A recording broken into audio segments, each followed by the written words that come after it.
So it's Sunday the 10th of January 21. Just want to do a quick video on how to set the clock on my Combo D van. Couldn't find anything in Vauxhall, so I thought I would upload one. Now I've managed to figure it out.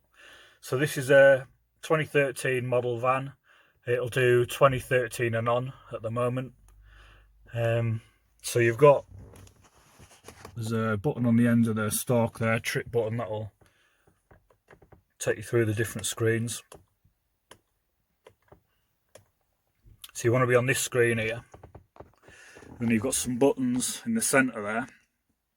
Set escape, and you've got the arrow keys up and down.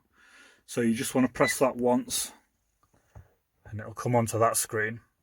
You want to use the arrows to go up until you come to that screen for the clock.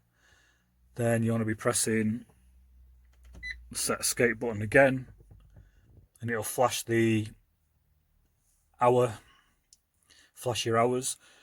You go up and down to select the hour, press it again, it'll take you into the minutes. So up and down to select the minutes, press it again, and that's it set. So anyone looking to set the time on the van, Combo D van, again this is a 2013 and on.